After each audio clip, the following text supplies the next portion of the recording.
In your headlines, the government says it's making efforts in the transition to an e-government system. Two American men have rowed across the Atlantic and Caribbean onto our shores. And Queen Elizabeth has tested positive for COVID-19.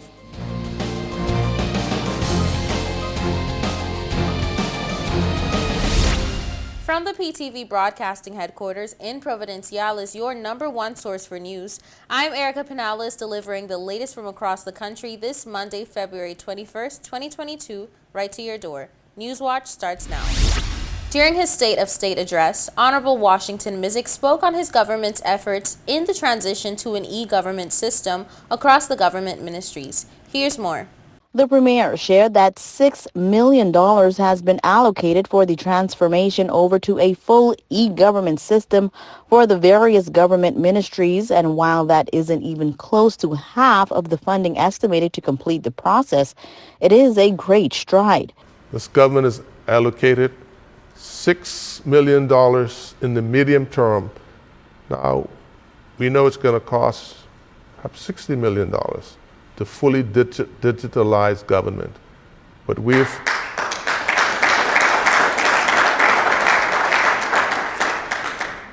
we've provided the first $6 million over the medium term. And we're moving towards that e-government. In fact, some aspects of the Ministry of Finances and Ministry of Immigration's day-to-day business is already up and running. We're making some progress, though. Business license applications and searches can be done online now. Applicants can now get their business license within 48 to 72 hours. And I'm told 80% of service offered by the Immigration Department can be applied for online. The premier says though it may be a shock to the business culture that the people of this nation are used to, he is encouraging persons to use the new systems and familiarize themselves with the way forward in e-governance. This could potentially be a cultural issue. I'm going to appeal to you to test these online services because I believe we have a tendency in the Caribbean, not only in the Turks and Caicos Islands, to stand in line. We seem to like that. Right.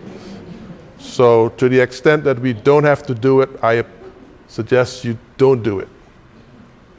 And immigration is telling me that 80% of their services can be accessed online. So test them.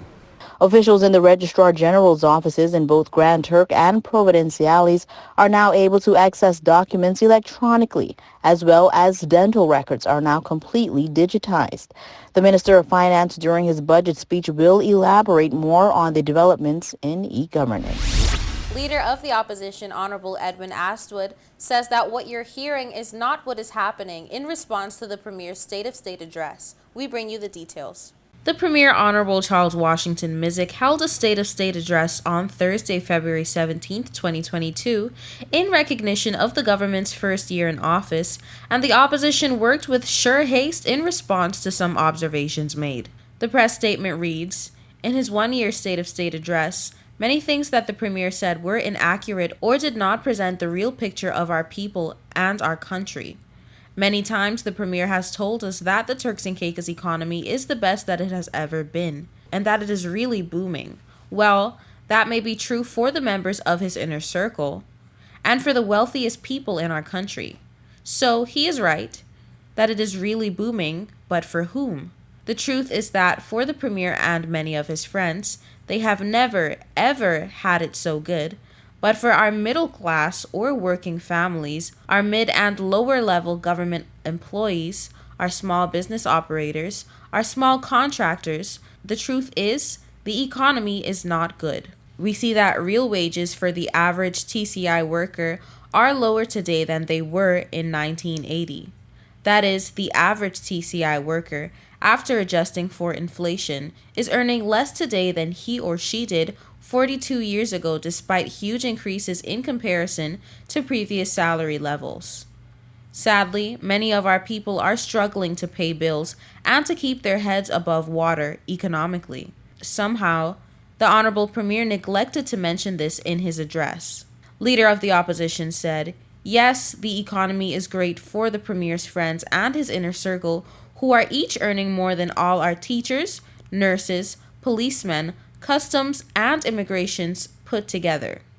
Yes, the economy is booming for those individuals, but it is not booming for the other 80% of the workers in the TCI who are living paycheck to paycheck, praying that their child doesn't get sick, or their car breaks down, or that they lose their job or their business closes down. This reality does not reflect a booming economy for ordinary TCI citizens. He continued, I heard nothing that is allowing our people to live their best lives, nor any action, plan, or policy that has them on the best way to living their best lives. We all can see who are living their best lives. I heard nothing that indicates that they are building a country that works for everyone. I heard nothing of the vision of the premier's and his government's vision for our country. He said, there is no mention of any economic and social reform that has been put in place by this government that helped to change the conditions of our people and many struggling local businesses. Instead, you only heard mention of many policies and measures that were introduced by the past PDM administration that are now bearing fruit. Honorable Astwood wrote that, in respect to crime in our country, all can conclude that there has been the fundamental mishandling of the crime situation by the elected government by failing implemented measures to combat crime by addressing the root causes of crime. We heard nothing of a laid out plan to tackle crime, only he talked generally about continuing to increase resources to the police and the TCI regiment with increased equipment and manpower. He then mentioned the role that our churches, parents, youth groups, and schools have to play, but nothing about the role that his government has to play. Then he went on to talk about the funding for roads being redirected to address crime. It is unacceptable for a government to not have a plan to at least try to stem out crime. He continued that the premier affirmed that finally they have set up a committee to review the minimum wage, and it is not being addressed in isolation, but with a social services package to make sure it is effective. This is good, Honorable Premier. We welcome this. No one had expected this to be arbitrarily put in place. Even the man on the street knows that a minimum wage number will not be pulled out of the clear blue. What about fair wage and compensation packages, and what about a suitable living wage? Nothing was said on that. He said after 1 year or 12 months or 52 weeks or 365 days or 8,760 hours or 525,600 minutes, the Honorable Premier and his administration have not addressed the frustration and concerns being expressed by our people of the Turks and Caicos Islands. Many persons are already fed up of being ignored or being told that their concerns were invalid, and even on occasions being told that they were wrong for voicing the concerns that they did have.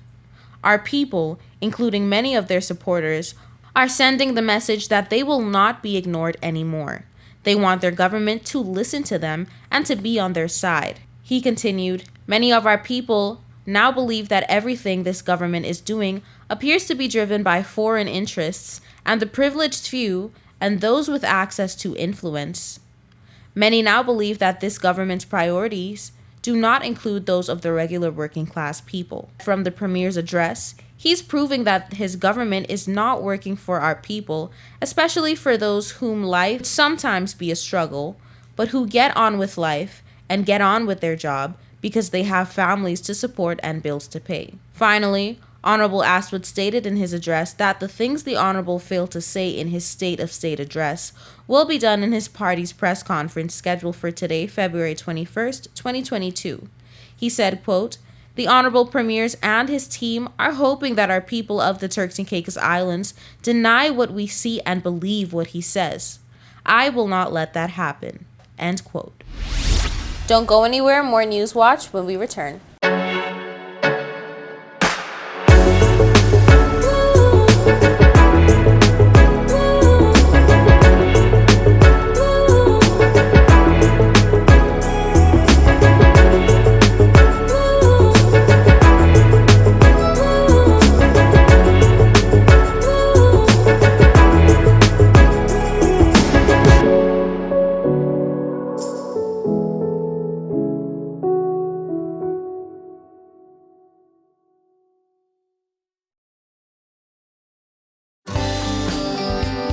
This is a reminder that all PTV service accounts are due on the first day of each month.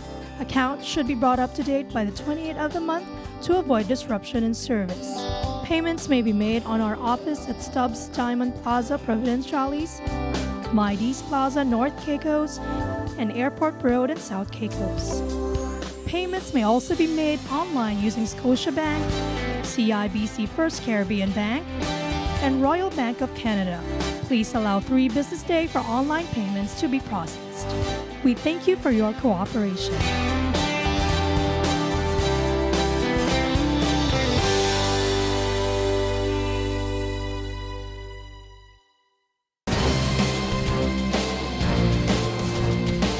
Welcome back to Newswatch. Queen Elizabeth is focusing on recovery after testing positive for COVID-19. 95-year-old Queen Elizabeth has tested positive for COVID-19, however, is experiencing mild cold-like symptoms of the virus after having been fully vaccinated and boosted. She is expected to continue light duties at Windsor as the week progresses. New York Times reports that Buckingham Palace shared that the Queen recently met with Prince Philip, who had tested positive just earlier this month. While thankful that the virus has displayed minimal symptoms, if the Queen was unable to carry out her duties, palace officials say either Prince Charles or Prince William would be called to fill in for Queen Elizabeth II if she became too ill to perform her duties. The Queen marked the 70th anniversary of her accession to the throne on February 5th, leading the country tirelessly for a remarkable 7 decades. 2 American men have rowed across the Atlantic and Caribbean in an unprecedented world record and arriving on our shores yesterday, February 20th, 2022. Here's more. Newswatch was notified that the men have set a world record after rowing across the Atlantic Ocean in an attempt to row around the world. Yeah, so we just finished rowing from Antigua to here in Turks, and it's part of a grand goal of mine to circumnavigate the globe on human power. And this was the next step in the journey. We rowed across the Atlantic about 5 years ago, so this was the next piece that we're trying to link together, and then eventually we get across the Pacific as well. We gathered that they left Antigua a few days ago for the U.S., but were diverted and delayed a week by terrible storms and even had to be rescued from a small key in the Caribbean waters. It was amazing. Took us about 18 days, and we definitely had some challenging conditions along the way, some pretty decent storms that we had to kind of work through. But overall, amazing experience. Always kind of look back at it and think about the good moments as well as the tough ones. Amazing sunrises and sunsets, wildlife that we saw along the way, and good friendships. So it's been amazing. Newswatch gathers that the challenge of rowing the Atlantic isn't cheap, and that cost for a boat itself ranges from $40,000 to $79,000 US. Yeah, so this is an ocean rowing boat. It's about 24 feet long and about 5 feet wide. It can carry probably about 100 days worth of food. It makes its own water. It's got solar panels for electricity and charging, phones and batteries and everything. And it's meant for rowing oceans, and it's already been across the Atlantic and now the Caribbean, and it's purpose built for doing one thing, and that's moving very, very slowly over over big bodies of water. Again, the challenge isn't easy. We've obtained from chroniclelive.uk that to get to the starting line, crews have to prove they've rowed their boat for 120 hours, 24 of them in darkness. No, there's no engine. This is 100% propulsed by rowing. So one of us rows at all times. So we would row 2 hours on, 2 hours off, and switch. So at all times, about 16 hours a day we'd be rowing, and then we'd sleep for about 8 hours a day. Preparing for the trip took months of training, said the men, which aided them in the safe rowing of the vast Atlantic.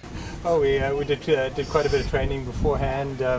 Obviously, doing some work at home as best we could. Neither of us live right on the ocean, so a lot of this was in the gym at home or on a rowing machine. But I think our experience crossing the Atlantic 6 years ago at least left a little bit of residual kind of muscle memory of what to do and how it all felt. So we definitely did feel sore after the first few days, but with time your body adjusts, and so we kind of managed to keep going and pulled through. The men shared that getting from Antigua to our shores took an estimation of 18 days. As we imagined that the journey couldn't have been easy without the lavish comforts of hot meals, they explained that they were eating dehydrated meals, snacks, and energy-dense foods, which held them up for the journey pretty well. Kind of rowing that many hours a day, it takes quite a bit of energy just to keep going. So focus more on what is easy to prepare and full of calories rather than anything too fancy. Making the journey even more challenging, the men explained that they experienced every kind of weather you could possibly think of. Yeah, so over the last 18 days, we saw pretty much every type of weather you can think about on the ocean. So we had, massive squalls that were pushing us into islands. We had beautiful sunny days with low wind. We had high wind. We had rain. We had sleet. Jokingly mentioning that the only kind of weather they hadn't experienced through the journey was snow, the trip across the Atlantic was still very tough. Challenging conditions, and there's other days when it went entirely our way, when the wind and the waves were with us, but there were also times when the wind and waves were the opposite direction we wanted to go. Admittedly, the men stated that they were completely out of touch with the world and the exciting things going on, paying more attention to their navigational systems, the moon, and the ocean. During the nights, for me, it was definitely the worst. Thankfully, we had kind of a full moon that kind of lit up the ocean a little bit, but it's kind of like riding a bike backwards with your eyes closed when you're out there rowing. It's just kind of and it seems like it lasts forever when you're out there. So. But the night's definitely the hardest part, mentally. Don't touch that remote. We'll be right back. Coming up next is your weather forecast. This is a reminder that all PTV service accounts are due on the first day of each month. Accounts should be brought up to date by the 28th of the month to avoid disruption in service. Payments may be made on our office at Stubbs Diamond Plaza, Providenciales, Mides Plaza, North Caicos, and Airport Road in South Caicos. Payments may also be made online using Scotiabank, CIBC First Caribbean Bank, and Royal Bank of Canada. Please allow 3 business days for online payments to be processed. We thank you for your cooperation.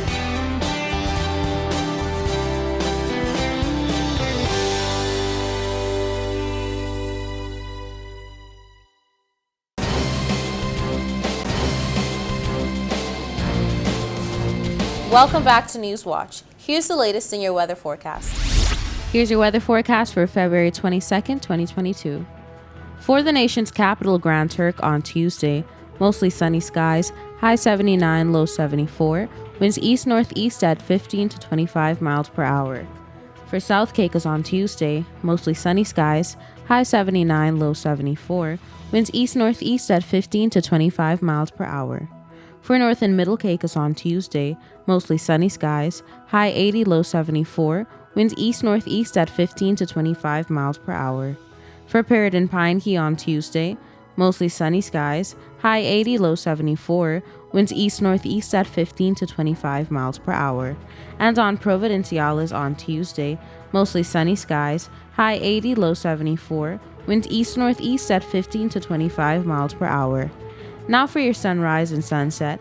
Sunrise 6:21 a.m., sunset 5:47 p.m. And for your high tides and low tides.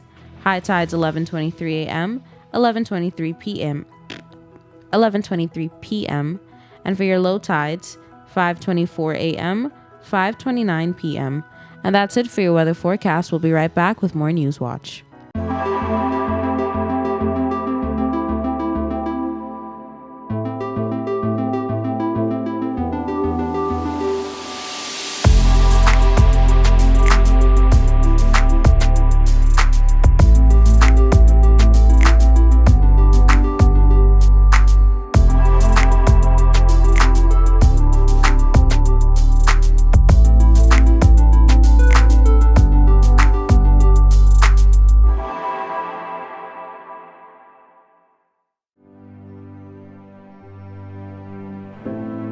Here at People's Television, we're more than just your leading news and entertainment services. We are spreading the gospel.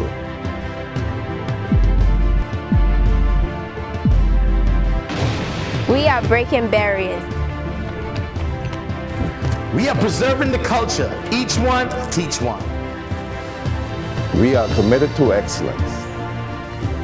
We're creating change. We are creating memories. We are the future. I am PTV. I am PTV. I am PTV. I am PTV.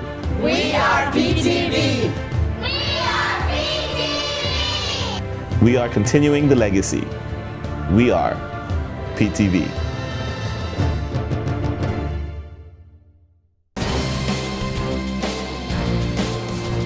Welcome back to The Real News. Up next is the final part of an interview Newswatch conducted with best-selling author Drexwell Seymour on the topic of mental health. Take a look.